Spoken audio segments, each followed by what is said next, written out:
G'day, today we'll be teaching you on testing an RCD in your switchboard. By this point in your training, you will know the reason for installing the RCD is based on the AS3000. As per the WH procedures, be aware that you are testing on a last switchboard and it is closed for safety reasons. The purpose of testing an RCD is to ensure they are still functioning as designed. The reason is an RCD can fail over time, so you could be using a pressure cleaner or swimming pool pump and possibly get a slight tingle or a bad shock. This could possibly indicate the RCD has failed. The schedule for today's exercise will be as follows. We will watch a video explaining the RCD testing in brief. I will explain and then demonstrate how to test and reset the RCD. You will then explain and demonstrate to me that you've understood what I've explained. Then we'll have a feedback session. Any questions? No. Okay, cool. Alright, so now we'll watch the video.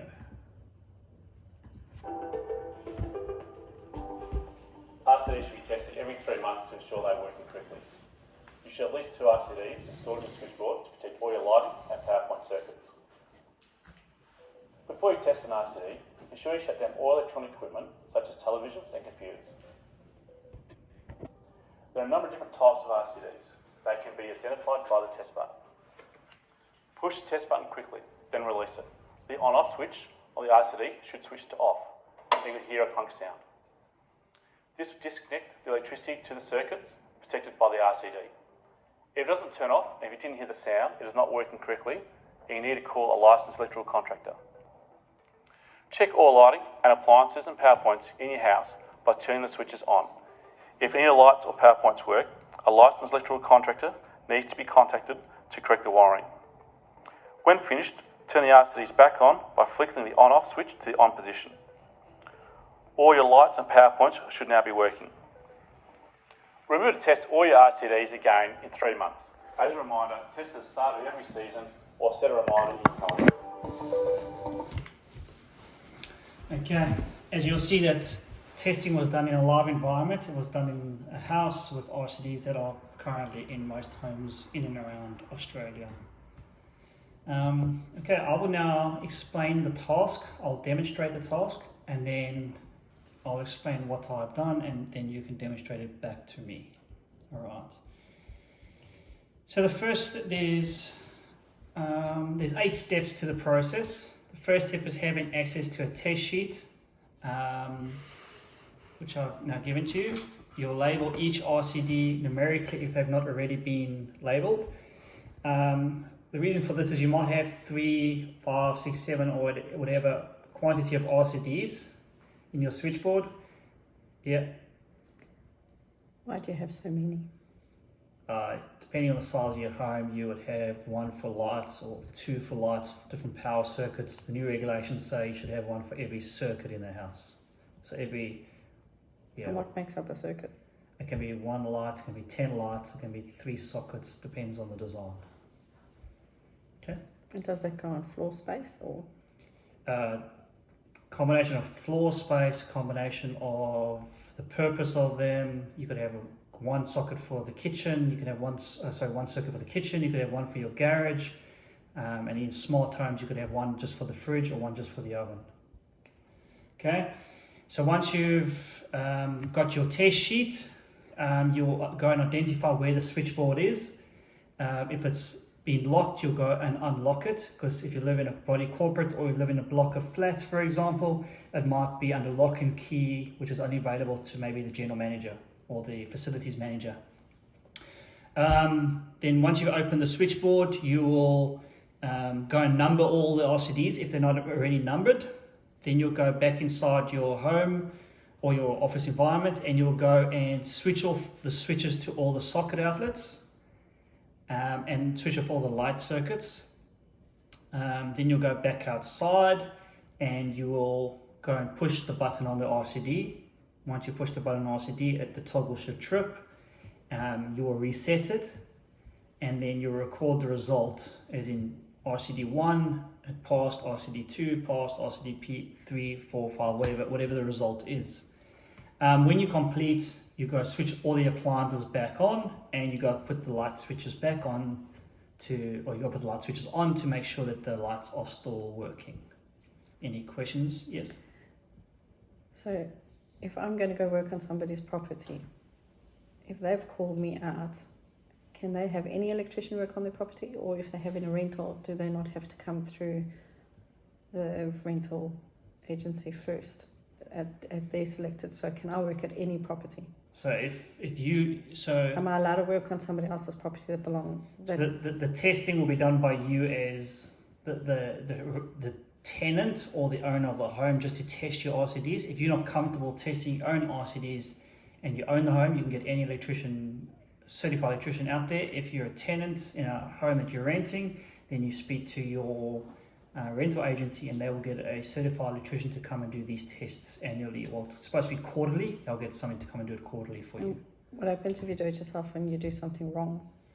There's really not much you can do wrong. You're pushing a button. So the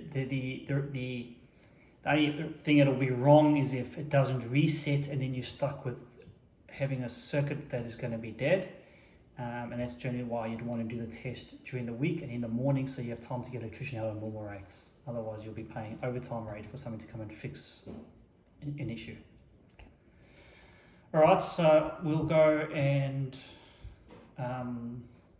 identify the switchboard. You can follow me, please.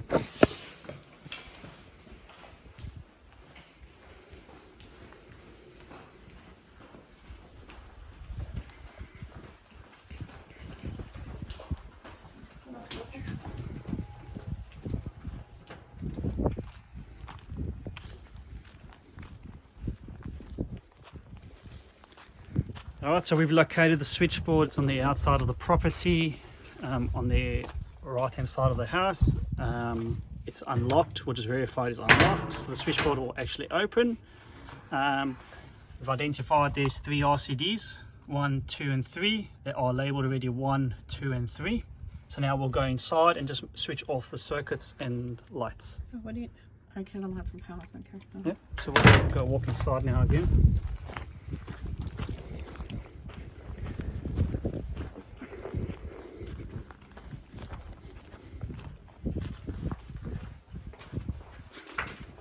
Right, so light switches are in the off position.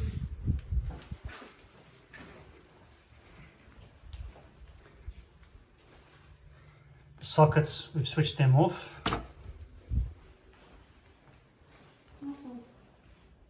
No, not that one.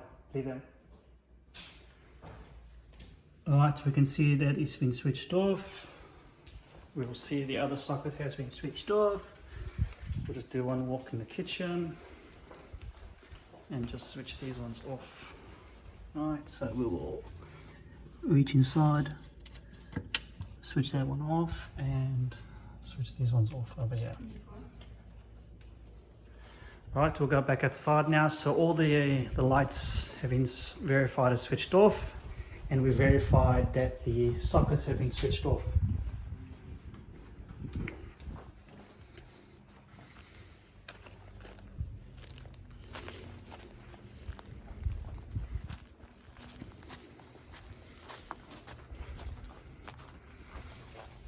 For the purpose of this demonstration, we will just put the one circuit off that is known, which is the light circuit. So I will push that button over there. The toggle has gone off. It shows you it's off. And then we will just push it back on and it has to go up. If it doesn't go up, that means it's failed and there's a fault on the item. If you push the button and it does not fall, there's a fault on the item. So on the paperwork, we will document RCB1 has failed. Oh, sorry, that has passed. So we'll just say, you just write there, pass, and there we go. All right. Now we will. Now you can explain to me what we did. We came to check the box, what was off. We walked around, put all the switches off. Okay. Came back, switched it off, switched it back on, and then Yes. noted that it passed. Yes. Now we'll go inside and just verify that everything Switches back on. switches back on.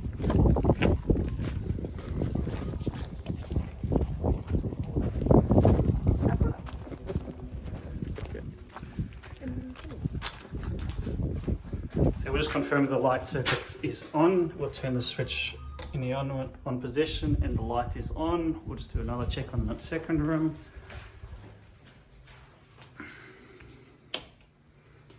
For the purpose of the demonstration, we will not put all the power back on and off until the final testing has been done. So now, Juliet, will you explain? Now we need to go, what the next step is now. So we have to go back outside Yes, and go. I'll follow you. Emily.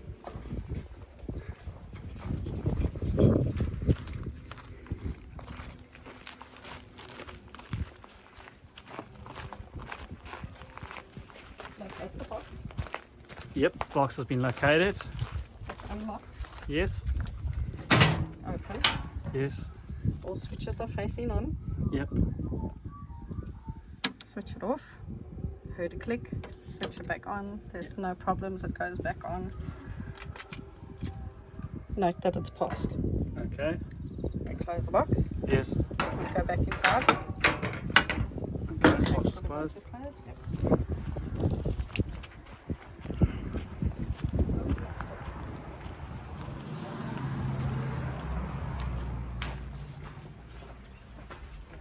And check the light switch. Make sure that the lights come on Okay, and off. so we can put the power back on or off. We can put the power back on. So we'll go put all the switches back on. Oh, you must do it. Oh, thank you. Okay.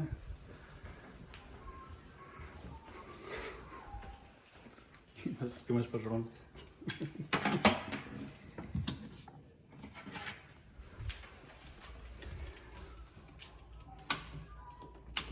Okay, so all the power has been reinstated into the on position. Now we'll go back into the classroom.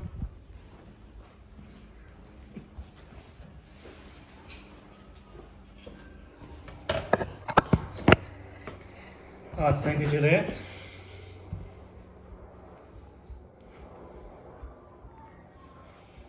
Okay,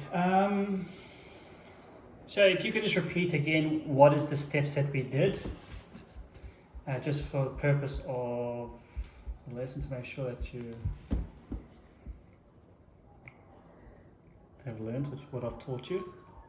Okay, so I've got the test sheet. Yes, I have to identify where the box is outside. yes, Make sure everything.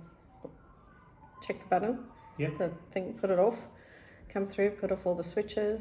Go back out. Switch it on. Come back in and switch all the light switch on. If it doesn't have a fault, if it doesn't trip, yes. come back in. Switch all the switches on. Check check the lights that are working. And then I can switch everything on if it's working. Yes, okay.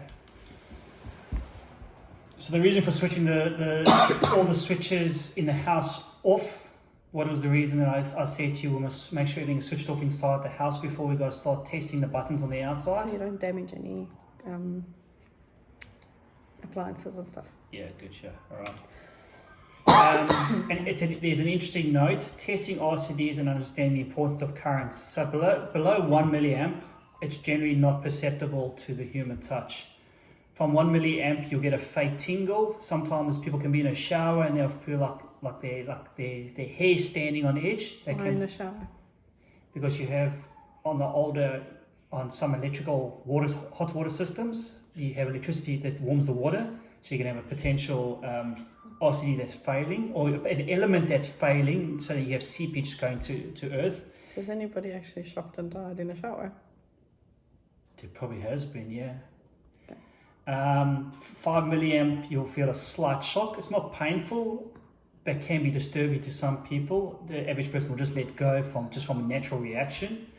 From 6 to 25 milliamps and 9 to 30 milliamps, the current will actually, you lose muscle control, and sometimes you actually can't actually let go because your muscles are excited by the shock to actually contract.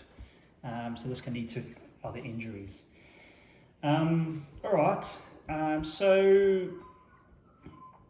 in conclusion, we've learned how to test an RCD.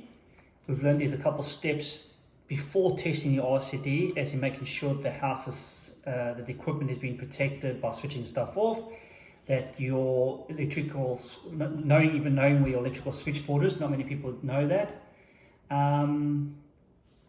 So from your point of view, your perspective, Julie, is there any questions you need to ask?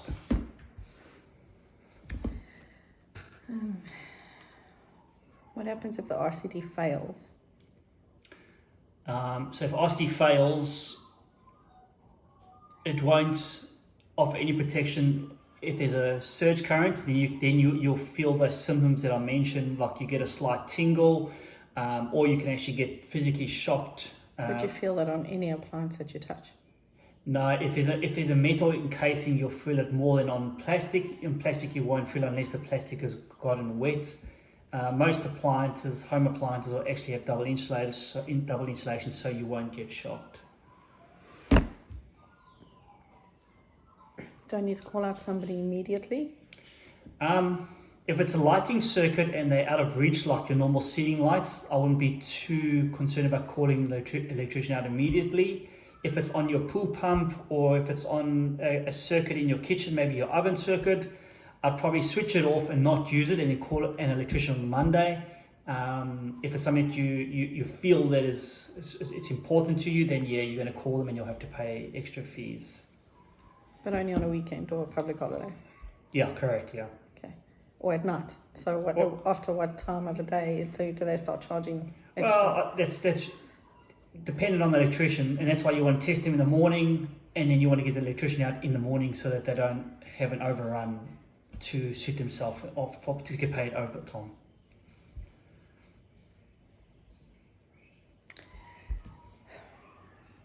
There's 2 switches on the board. Some don't have a push button. Why? One's a circuit breaker, one's an RCD. You tested the RCD, which was the purpose of this exercise. The other one is just a normal circuit breaker.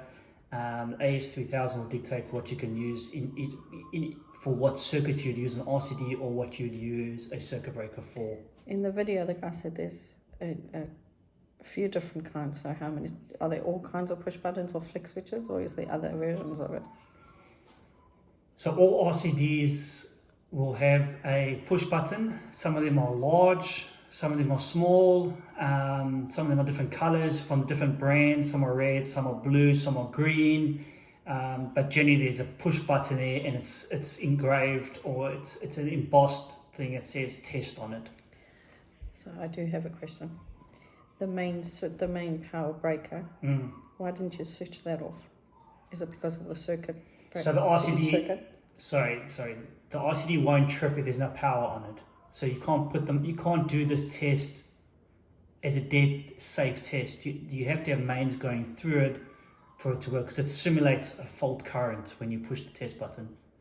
So yeah, mains has to be on when you're doing it, or it just won't Is that trip. for all testing? The mains would have to be switched off for some testing. Isn't it dangerous to have it on? Yeah, not for RCD testing. Okay. So for the purpose of this exercise, you're doing RCD testing. The next module that we discuss will be testing of circuit breakers or loop impedance or PSC. That's different tests that you will do in your different requirements. All right. Any other questions? Any feedback? No, it was okay. It was easy. It's an easy thing to understand, Okay. even for a female. You explained it, but answered all my questions that I asked. It would be something that I'd like to go through more than once, and not just once, because it's something you learn more by repetitive work, yes. Yeah, sure. But yeah, other than that, you've explained it pretty well. All right. Thank you for your time. Appreciate it. Enjoy your day further.